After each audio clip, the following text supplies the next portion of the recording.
Bafoussam, chef-lieu du département de la Mifi et de la région de l'Ouest Cameroun. Direction au quartier de l'Insan, en plein centre-ville. Ici se pratique une activité peu connue du public.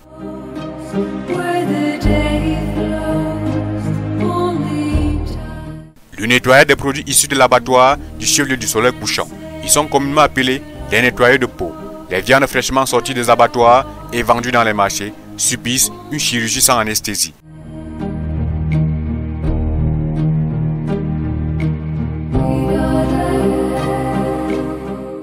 Les débrouillards spécialisés dans le nettoyage des peaux, pâtes, têtes de bœuf et autres sont en synergie d'action pour brûler, racler, couper et dépiécer pour le besoin des consommateurs. Les heures de travail varient selon la disponibilité des peaux. Avant, nous nous levons tous les matins de 6 h, chaque matin à 6 h et puis nous travaillons.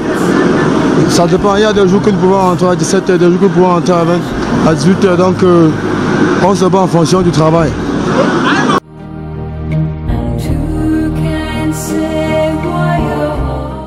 Pendant que les autres brûlent à grand feu et à l'aide du gaz domestique, d'autres enlèvent les pots et certains poncent avec les éponges métalliques.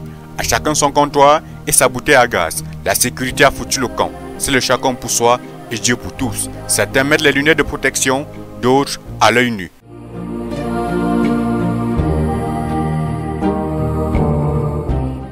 On commence par le cochon, après le cochon vient les pattes de bœuf, ainsi de suite, qu'on voit même les têtes là, présentement.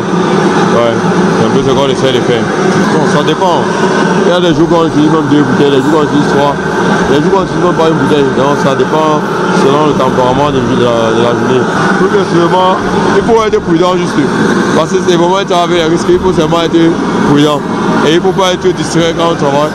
Si le matériel est usé, il faut déjà pratiquement savoir qu'il faut changer. C'est un peu ça.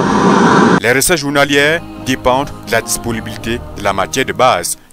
Bon, il y a des jours qu'on ne peut même pas faire une peau, des jours qu'on peut faire même 3, 6, 8, ça dépend. Donc, c'est au fur et à mesure que les clients arrivent que nous travaillons. 1500, 2000 francs, ça varie selon la grandeur. Bon, généralement, nous travaillons avec les gens de l'abattoir, ceux qui abattent leur bétail là. Et puis, ils amènent ici, nous acheminons ça vers le nettoyage, comme vous voyez là. Et il y a aussi ceux qui font dans des restaurants, les ménagères. Parfois, on peut nettoyer les gibiers et tout ce qui va avec.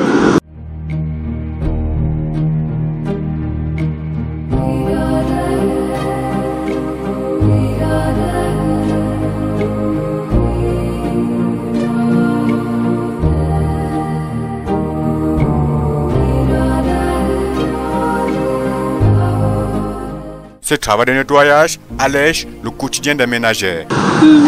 C'est le manque de temps qu'on donne ici, on ne nettoie pas, puisque sans rentrer à la maison avec, on n'aurait pas le temps pour nettoyer. Là, on nettoie bien plus à la maison, non? Parce qu'à la maison, on n'a pas le temps de nettoyer. Ici, des gens s'y font plus bien que nous. C'est dans un enclos de fortune, exposé à toute intempérie et dans un environnement précaire, que ces jeunes débrouillards mènent leur activité et y tendent la main au gouvernement.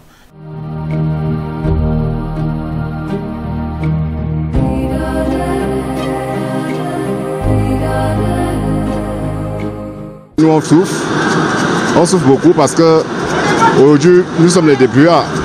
Parce qu'actuellement ça c'est notre mange-pain. Et depuis là, le dehors est dur franchement. Par jour on peut au moins avoir notre pain quotidien. On voudrait que le gouvernement nous aide parce que qu'il nous trouve même ici. On aménage normalement, on crée un robinet, tout. Là, franchement, pour que nous soyons à l'aise. Lequel que vous voyez là, franchement, nous sommes les débrouillards. Vous-même, vous le voyez, vous constatez. Même les élèves trouvent le compte pendant le week-end. Bon, eh bien, je fais ça pour avoir mon argent de bain à l'école. Eh bien, les week-ends, je pratique cela. Ah, souvent, il peut quitter de là même avec 2000, 5000, ça dépend de la journée, comment a été la journée. Avant de parler du travail décent, ces jeunes se battent au quotidien pour survivre.